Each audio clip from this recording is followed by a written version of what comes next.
When working with home buyers coming from another state, I have seen 5 mistakes that happen over and over again, which made me want to share these with you to make your experience a little better. Now, it's not about making sure you have pre-approval or that you're on an MLS search or finding the right realtor, even though we know that is really important, or even what to do and how to get to the closing table. What I want to tell you in this video is the 5 mistakes that I see buyers do in every home they look at if they are not from Florida. And it might even happen if you're a first-time buyer too. And I want to make sure that you don't make these mistakes when purchasing a home. So come with me while we listen to this video. Hello, I'm Maria Wells on the Treasure Coast of Florida, where I work with buyers and sellers every single day. And it was really tugging on my heartstrings to make sure that I do this video to really help you in looking at homes in Florida, because they are a little different than possibly from New York or Pennsylvania or New Jersey or wherever else you may be coming from. Here are the 5 mistakes that I want to discuss with you so that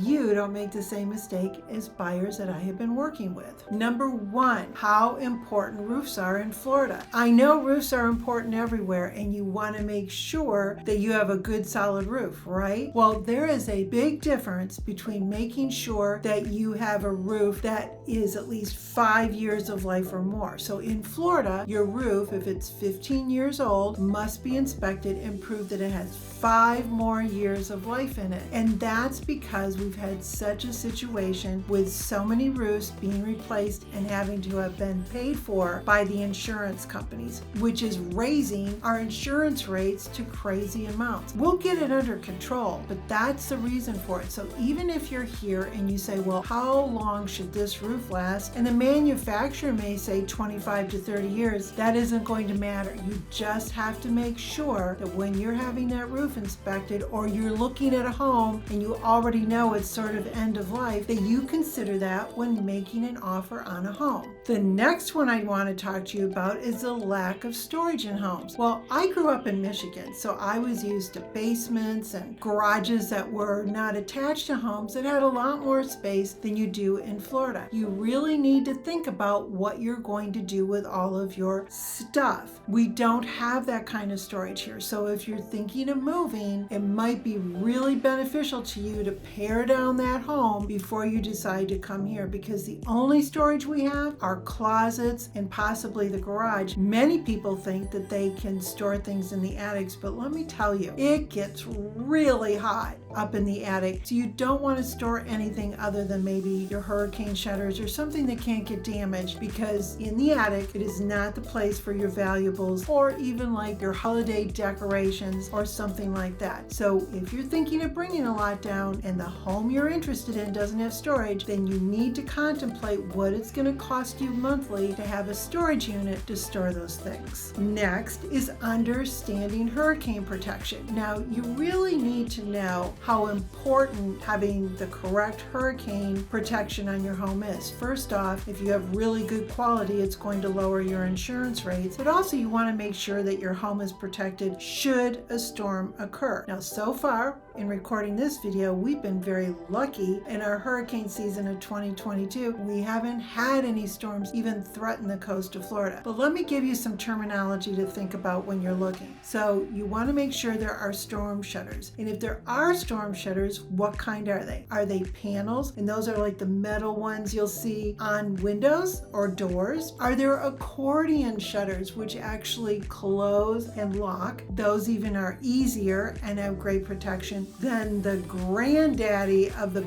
best hurricane protection is hurricane impact glass and doors. So that means that all of the doors and windows can sustain very high winds, and you don't have to put additional hurricane protection on them. That also means your doors have certain kind of brackets, and your garage doors have certain supports that lock into the cement to make sure that that door doesn't blow in. So these are really important when you're looking, and even though someone may say you have hurricane protection, make sure what it is you want, and if it doesn't, you're going to want to make some adjustments in the sales price, because this is an investment you're going to have to do in the future. Now, the next one I think is probably the most important, and I hear it all the time, and that is you do not have to bring all of your furniture from your previous home. I tell people when they're looking and they're trying to figure out how that China hutch is going to fit, or the nightstands are too big, or whatever it might be, the giant family dining room table that you had. Typically, and I don't care whether you're moving to Florida or you're within Florida, most of the time, furniture that you buy for one house is not going to work in another house. Do not base purchasing your home on your furniture. Base your home on location. Do you like the quality of the home? Do you like the layout of the home? Does it satisfy your needs that you wanted to do? The furniture can be replaced, and